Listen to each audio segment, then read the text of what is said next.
વિજ્ઞાનની માતા છે. ભક્તિ જેને ગમતી નથી એને વિજ્ઞાન ગમતું નથી. ભક્તિ બે પ્રકારની, નૈષ્ઠિક, અનૈષ્ઠિક. નૈષ્ઠિક 6 પ્રકારે: શ્રવણ, કીર્તન, મારું સ્મરણ, મારું સેવન, મારું દાસપણું, સ્વામી ભક્તિ, પૂજન, વંદન, મારી મિત્રતા અને મને સર્વાર્પણ. આ ભક્તિના 9 અંગો છે. મારી કથા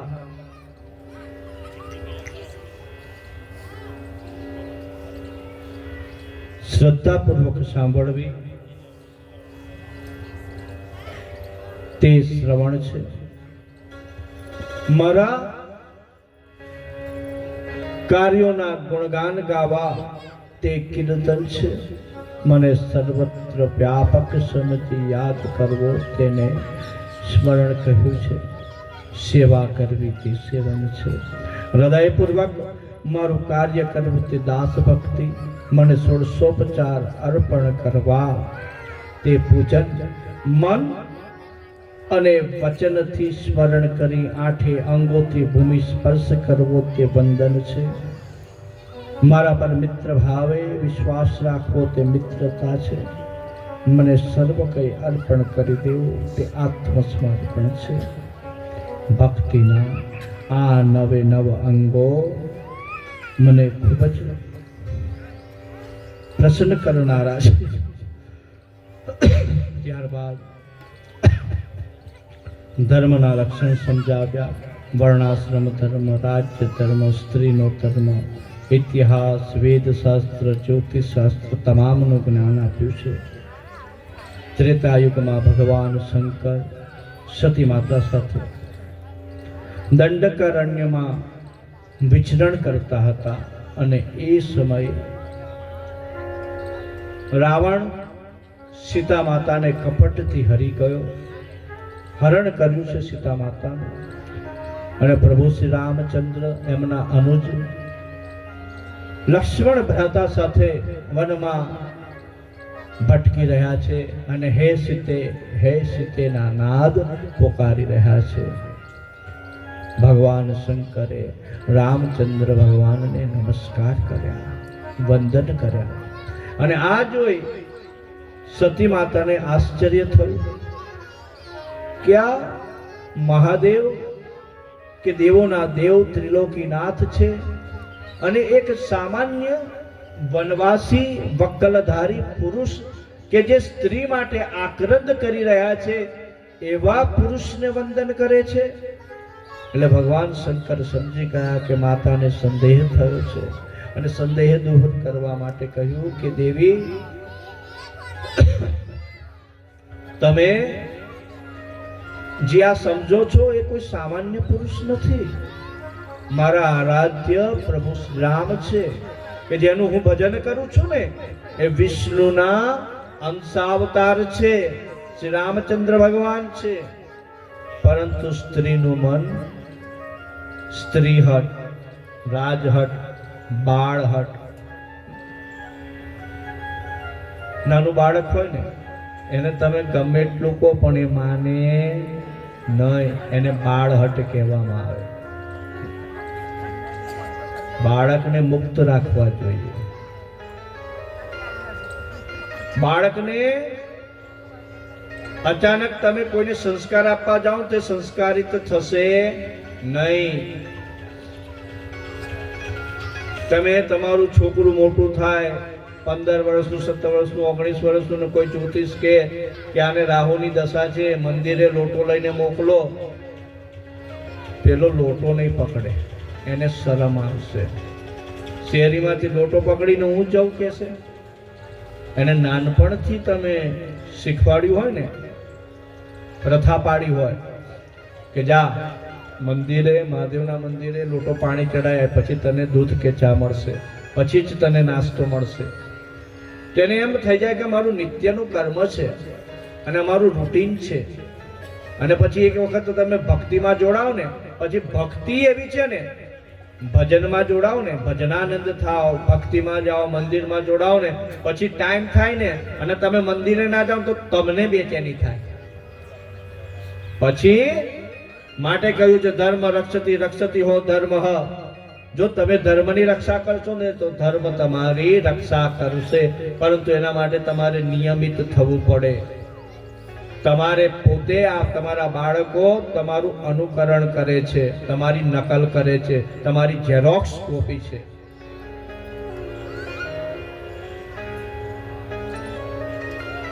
તો આપણા ઘરમાં ધર્મ થતો હોય, નિત્ય દેવાદર્શી થતી હોય, તો એના બાળકને ખબર હોય કે મારા બા દાદા મારા મમ્મી પપ્પા કરે છે ને મારે કરવાનું છે. તો એ છોકરો કોઈક દિવસ દીવો પ્રગટાઈને એને કામ સોંપ્યો કે જો બેટા મારી તબિયત નથી સારી, દાદા બહાર ગયા છે, આજે તું દીવો કર, આજે તું આરતી કર, આજે તું પૂજા કર. તો પછી એ છોકરાને થાય કે મારે પૂજા કરવાની છે. અને તમે એને બહાર મોલમાં શોપિંગ કરવા નહીં લઈ જાઓ તો ચાલશે, થિયેટરમાં પિક્ચર જોવા જોડે નહીં લઈ જાઓ તો ચાલશે, આઈસ્ક્રીમ ખવડાવવા નહીં લઈ જાઓ તો ચાલશે, પરંતુ ભગવાનના મંદિરમાં આંગળી પકડી અને એને લઈ જજો. જો તમે મહાદેવના મંદિરે તમારી આંગળી પકડાઈને એને લઈ જશો ને તો એ મોટો થશે, ઘડપણમાં તમારો હાથ પકડી અને તમારી સેવા કરશે.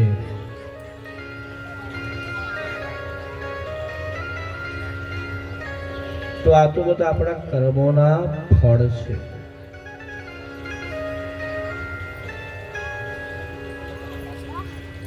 સતી માતા માનતા નથી અને પરીક્ષા લેવાનું નક્કી કર્યું.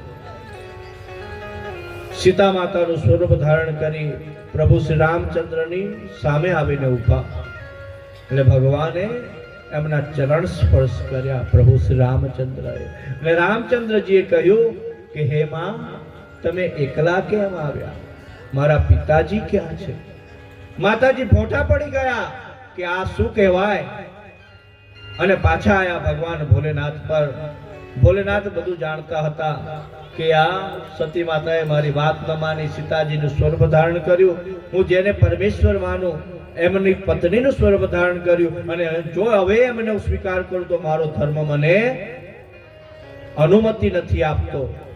માટે ભગવાન શંકરે મનોમન સતી માતાનો ત્યાગ કર્યો છે. માતાજી પણ સમજી ગયા, પણ अब पछताए क्या होत है. આપણે બોલતી વખતે તો બોલી કાઢીએ, કરતી વખતે કરી કાઢીએ, આપણા મનમાં પાપ ના હોય, પણ ના બોલવાનું બોલી બેસીએ અને પછી બહુ પસ્તાવો થાય. ઘણાની આદત હોય કે માથું વાળીને પાઘડી પહેરાવા આવે. શું કરવાનું? તમે કોઈ બી હોય ને એને તવા પર શેકીને વાવો તો એ બી ઉગે? શેકીને શું કરવા વાવો છો? એવા કર્મ કરો કે જેને કર્યા પછી તમને પસ્તાવો ના થવો જોઈએ. કર્મ કરતા પહેલા તમે વિચાર કરો, વિચારીને પગલા ભરો કે ફરીથી તમારે પસ્તાવો ના પડે. સમય વીતતો ગયો છે. એક દિવસ સતી માતા સરોવરમાં સ્નાન કરતા હતા અને ચંદ્ર વિમાન તૈયાર કરી અને ત્યાંથી પસાર થયો. ચંદ્ર અને ચંદ્રની પત્નીઓ સતી માતાની બહેનો થાય. દક્ષ પ્રજાપતિને 60 પુત્રીઓ હતી. કેટલી પુત્રી? 60 પુત્રીઓ. એમાંથી 27 કન્યાઓને ચંદ્ર સાથે પરણાવી હતી.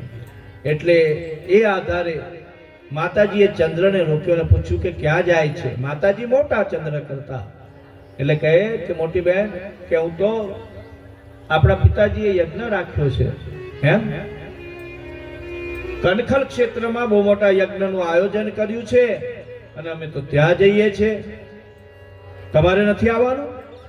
એટલે માને એમ થયું કે મારા બાપને ઘેર પ્રસંગને મને ના બોલાય. જો તમારે ત્યાં કોઈ પ્રસંગ હોય ને તો દીકરીઓને તેડાવી, એનાથી તમારી શોભા છે. તો આપણી આજે શિવ કથા ચાલે છે ને, તો તમારી દીકરીઓને કથામાં બોલાવજો, તમારા જામાતાઓને બોલાવજો. જે અહીં છે, જે બહાર છે એની વાત નહીં. એનાથી તમારા આંગણાની શોભા છે. એક દાડો બોલાવજો, 9 દિવસનો ના હોય તો છેલ્લે દાડે બોલાવજો, પણ બોલાવજો ખરા.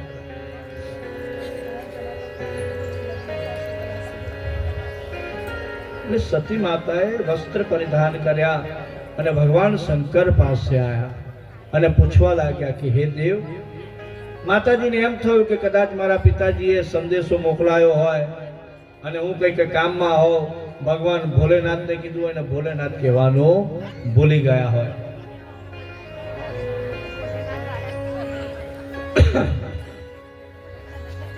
એટલે માતા સતીએ શંકર ભગવાનને પૂછ્યું કે તમને ખબર છે કે મારા પિતાને ત્યાં મોટો યજ્ઞ થાય છે અને શું આપણને આમંત્રણ મળ્યું છે, આપણે જવાનું છે? એ ભગવાન શંકર 2-3 વખત પૂછવા છતાં ચૂપ રહ્યા. છેવટે મૌન તોડ્યું ને કહ્યું કે દેવી, આપણને આમંત્રણ મળ્યું નથી. અને ભગવાન શંકર નીતિશાસ્ત્ર સમજાવે છે, આવ નહીં આદર નહીં, નહીં નયન મેને, આવ નહીં આદર નહીં, નહીં નયન મેને, તુલસી મત ઘર જાઈએ ભલે કંચન બરસે મેં. ભલે ને સોનાનો વરસાદ કેમ ન થતો, એ ઘરે જવું નહીં. અને જ્યાં તમે વગર બોલાવે જાઓ ત્યાં અપમાન સિવાય કશું પ્રાપ્ત થતું નથી. પરંતુ માનું મન, દીકરીનું મન પિયર કેવી રીતના કોઈનું મુકાય? ગમે તે થાય, દીકરીનું મન તો પિયર ભણી દોડે. એટલે માતાજીએ કીધું કે ગમે તે હોય પણ મારે તો જવું છે, તમે મને આજ્ઞા આપો. એટલે ભગવાને કહ્યું કે માં, હે સતી, તમારે નથી જવા જેવું કે ના, જે હોય પણ મારે જવું જ છે. બસ માતાજીએ જીદ પકડી છે.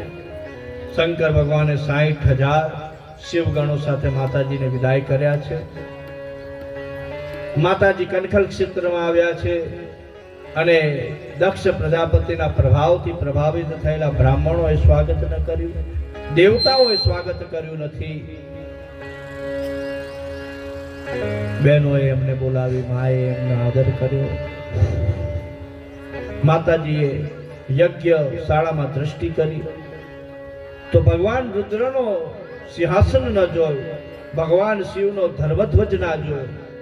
એટલે માતાજીએ પ્રશ્ન કર્યો એમના પિતાને, દક્ષ પ્રજાપતિને કહે છે કે હે પિતાજી, મારા સ્વામી ત્રિલોકીનાથ દેવાધિદેવ મહાદેવનું સ્થાન કેમ આ યજ્ઞમાં નથી? બસ દક્ષ પ્રજાપતિ આ જ ક્ષણની રાહ જોઈને બેઠો હતો, કારણ કે એને બદલો લેવાની ભાવનાથી આ યજ્ઞનું નિરૂપણ કર્યું હતું. અને એ તૂટી પડ્યો, કહેવા લાગ્યો કે તું કોની વાત કરે છે? મહાદેવની. જોજે, હું એને બોલાવા નથી માંગતો. એ ભૂતો સાથે રહેનારો, ભસ્મથી ખરડાયેલો, ઘરડા પોઠિયા પર ફરનારો, અને અહીં બોલાવીને મારી શોભામાં હું ખલેલ પહોંચાડવા નથી માંગતો. અને એના માતાજીએ જ્યાં મહાદેવ વિશે આ શબ્દો સાંભળ્યા, માતાજી અતિશય ક્રોધાયમાન થઈ ગયા છે. આખા શરીરમાં અગ્નિની જ્વાળાઓ પ્રગટવા લાગી છે. અતિશય ક્રોધાવેશમાં આવી ગયા છે માતાજી. અને માતાજી કહે છે કે હે પિતા, હવે તો મને તમને પિતા કહેતા પણ શરમ આવે છે. હે દેવો, તમને શ્રાપ આપું છું કે તમે તમારા કર્મનું ફળ ભોગવશો. બ્રાહ્મણો, તમે પણ આ યજ્ઞ છોડીને જતા રહો, નહીં તો તમારો સર્વનાશ નિશ્ચિત છે. આમ કહી માતાજીએ યોગાગ્નિથી પોતાના દેહને ત્યાં જજી દીધો છે. ભસ્મીભૂત થઈ ગયા.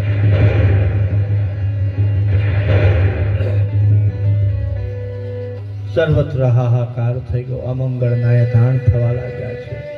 સમુદ્ર એની દિશા ચૂકી ગયો છે. નક્ષત્ર તારા મંડળ અંદર અંદર ભટકાવા લાગ્યા છે.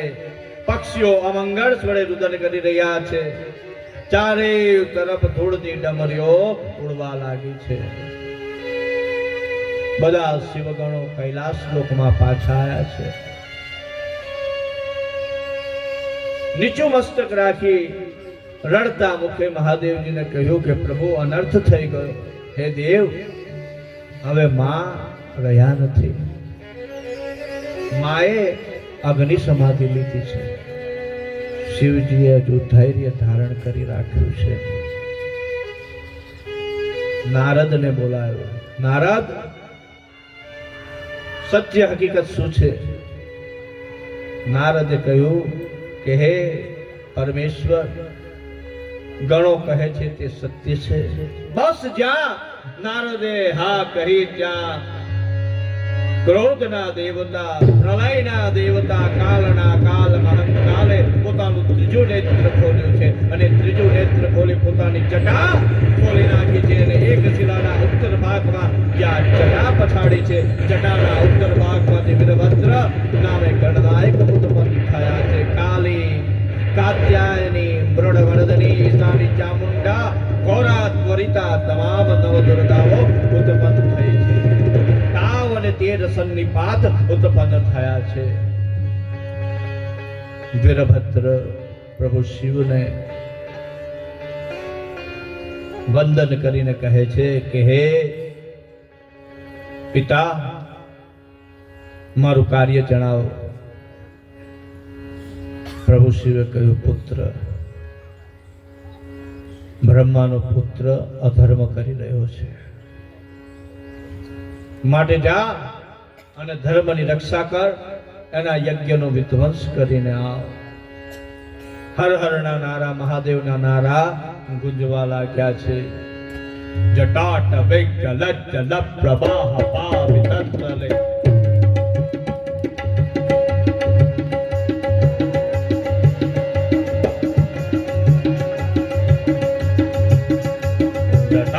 विज्जल जल प्रवाह पावितस्थल कुले विलंब लंबितं भुजंग तुंग मालिक टमट टमट टमट टमट टमट टमट निनाद मट भज चकार चंड तांडवं तनोत्तु दत् शिव शिव जटा कटाह शब्द मप्त मन निल अनिल जरे विलोलवि वल्लरि विराजमान मुहर्दनि तगत तगत तगत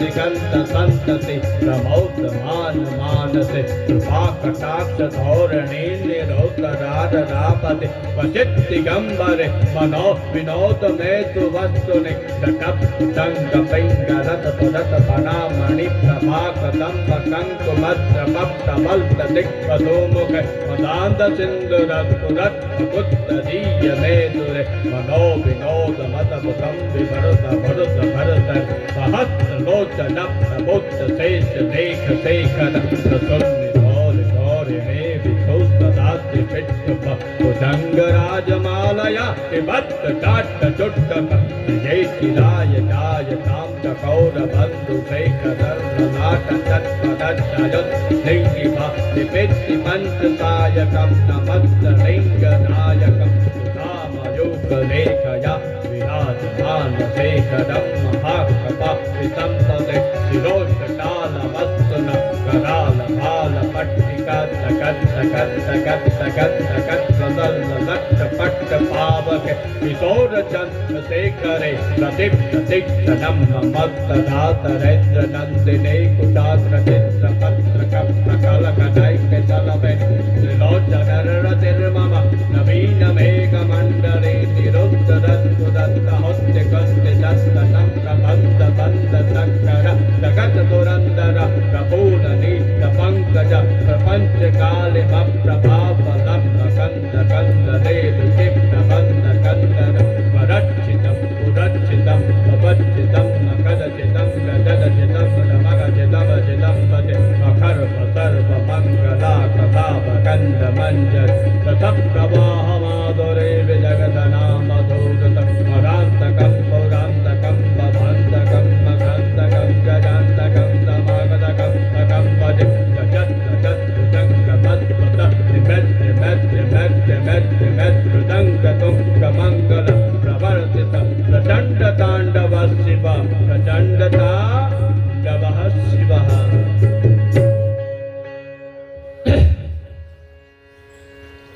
કાળના પણ કાળ વીરભદ્ર ભાઈરાવ કનખલ ક્ષેત્રમાં આવી પહોંચ્યા છે અને તમામ શિવગણો નંદે ભૃંગે જટે શ્રીંગે મણિભદ્ર વીરભદ્ર ઘંટાકર્ણ તમામ શિવગણો દેવતાઓ પર તૂટી પડ્યા છે અને દેવતાઓના અંગ તોડી પાડ્યા છે, મૂસાની આંખો ફોડી કાઢી છે, ભગદેવની દાઢી ખેંચી કાઢી છે.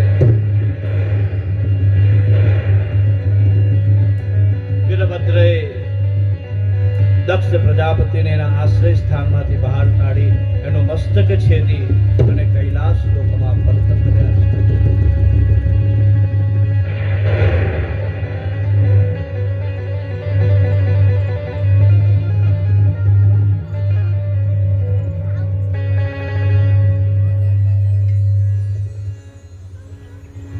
જ્યાં સતી માતાનું શબ હતું એને મહાદેવ પોતાના ખભે નાખી અને વિચરણ કરવા લાગ્યા. ભગવાન વિષ્ણુએ સુદર્શન ચક્ર વડે એ શબના 52 ટુકડા થયા અને જ્યાં માતાજીનો જે ભાગ પડ્યો એ શક્તિપીઠ તરીકે ઓળખાય છે. ભારતની પવિત્ર ભૂમિ ઉપર જગત જનની માં જગદંબાની 52 શક્તિપીઠ આવેલી છે. અંબાજીમાં હૃદય પડ્યું છે જેથી તેને માં અંબા કહેવામાં આવે છે. મહાદેવ ઉત્તરાખંડમાં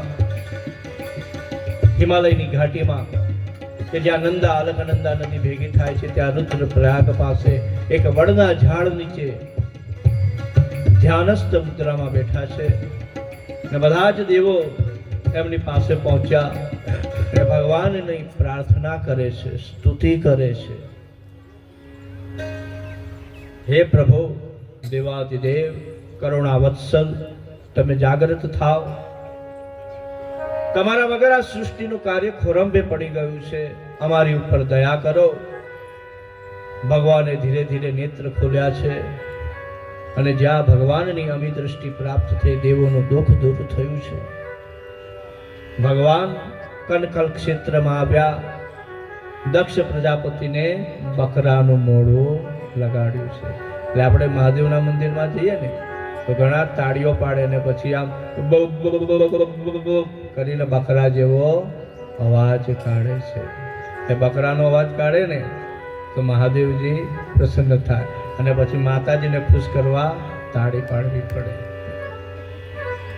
તો બકરાનું મોઢું આપ્યું, પૂસાને યજમાનના દાંત આપ્યા, ભગદેવને દિવ્ય નેત્ર આપ્યા છે, ધર્મની રક્ષા કરી યજ્ઞ પરિપૂર્ણ કર્યો છે. દર વર્ષે અમારું શિવ ચેરિટેબલ ટ્રસ્ટ હરિદ્વાર ખાતે કનખલ મુકામે શિવ કથાનું આયોજન કરે છે. નજીવી કિંમતમાં માત્ર 5.5 કે 6,000 રૂપિયાની કિંમતમાં 7 દિવસ ત્યાં રહેવું, ખાવું, પીવું, આવવા જવાની બધી જ વ્યવસ્થા હોય છે.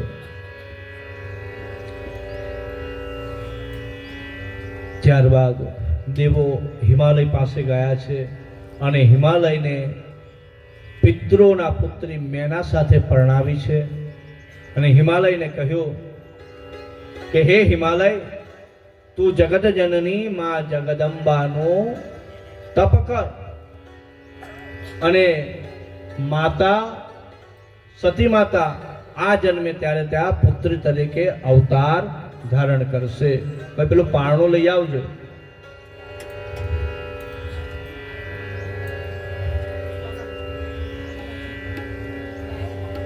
માતાજીનું પારણું મૂકવામાં હજુ વાર આ રહ્યું લો. પેલી નોટ ના જો નોટ આપો આવે.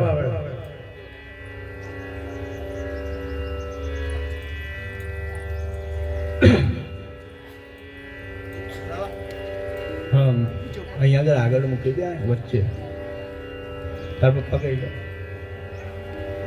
ભાઈ સ્વયંસેવકો પડદાની આ બાજુ આવી જાય.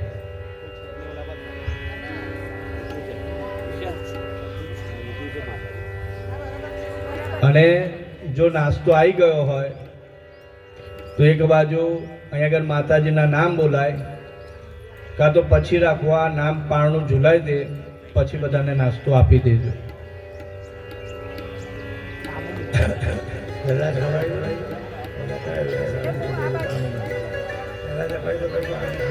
હવે ના થાય, પારણું મુકાઈ દે.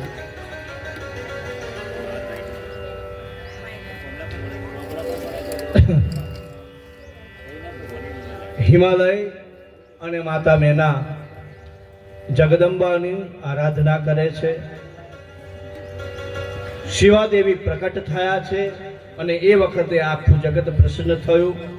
આકાશમાં પુષ્પવૃષ્ટિ થવા લાગી, દુદુંબીઓ વાગવા લાગી, શંખના નાદ થવા લાગ્યા, દેવો ઉત્સવ કરવા લાગ્યા.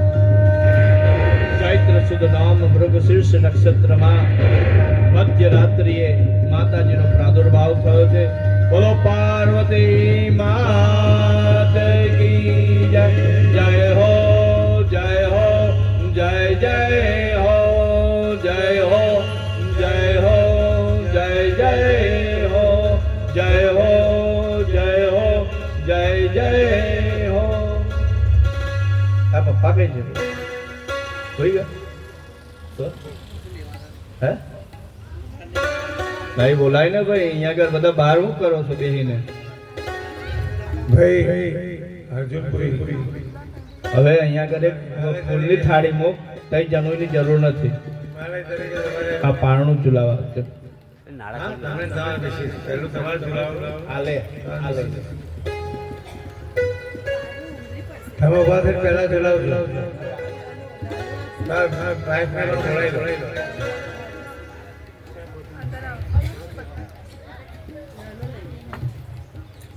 કેમ ભાઈ આવે તો જીત કેમ કરો?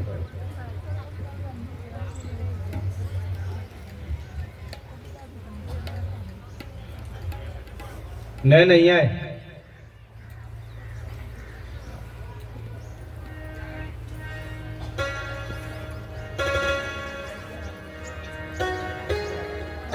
દુષ્યંત કઈ ફૂલ ચોખા મૂક, પૂજાની થાળી મૂક ને બાજુમાં ભેટની થાળી મૂક. આ બધું પહેલેથી જ કરી નાખવાનું બેટા.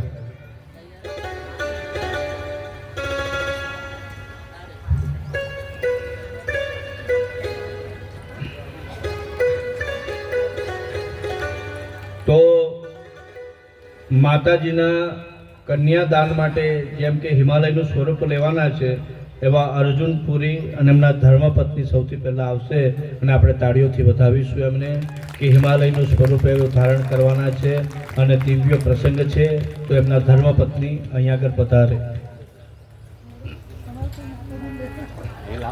ત્યારબાદ એમનો પરિવાર છે, હસુમતીબેન અર્જુનપુરી, રચનાબેન કમલેશપુરી, બિનેલબેન હર્ષદપુરી, જયમિનીબેન દેવેન્દ્રપુરી, કિનલબેન શૈલેષપુરી, અંશુયાબેન કિશોરપુરી અને લલિતાબેન કંચનપુરી. આ હિમાલયનો પરિવાર છે, અહીંયા આગળ આવશે.